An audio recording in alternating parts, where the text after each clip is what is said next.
and they actually hooked her up to a lie detector test, and she passed the test. And so officials brought in guests from this party who this woman claimed were with Arnold, and they asked them, "Were you with Arnold?"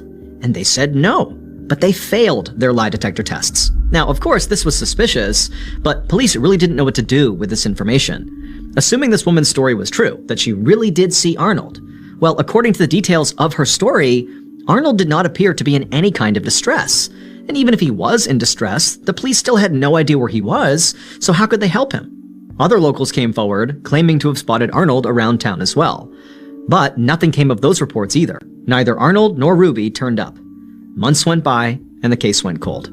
Until March 10th, when a driver was going down Highway 281, and they noticed a strange object in the drainage ditch next to the road. By now, the weather was much warmer than it had been on the day of the crash, so instead of snow and ice inside of the drainage ditch, it was runoff water, and the strange object was floating in it. The driver stopped his car, got out, and walked up to see what this thing was, and as soon as he saw it, he turned, ran back to his car, and called the police. Because what the driver had just found was a dead body. And when the police arrived and searched the area, they found another body not far away.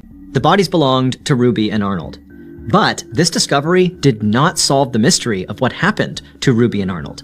Instead, it made it much more bizarre. Because first of all, the bodies were found 75 feet away from the original crash site. And the exact spots where the two bodies were found had been searched many, many times on the day of the crash, days after the crash. They were searched by police. They were searched by friends and family of Ruby and Arnold. The idea that this is where the bodies had been the whole time was impossible. They would have been found. And then there was the condition of the bodies. Ruby's body was extremely decomposed, which made sense given the fact that the crash was 3 months earlier. But Arnold's body was barely decomposed at all. And in the pocket of Arnold's jeans, police found a mysterious set of 3 keys. 1 was a vehicle key and 2 were house keys. But none of them opened any vehicle or building that Arnold was known to frequent, and nobody recognized them. Finally, the police found a tuft of hair lying near where the bodies had been found. It was Ruby's hair, but it didn't look like the hair had been there for very long, certainly not 3 months. Instead of being dirty and matted, like you would expect given how long she must have been there, the hair was perfectly clean. The official coroner's report on Ruby and Arnold's deaths were that they died of exposure, and then their bodies were just overlooked by searchers for months. But to a lot of people, including the sheriff who was in charge of the original crash site, this made no sense. Despite the coroner's findings, law enforcement officials believed that Ruby and Arnold's deaths were the result of foul play.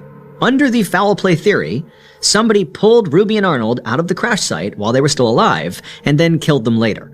And then perhaps they killed them at different times, which would account for the differences in decomposition of their bodies.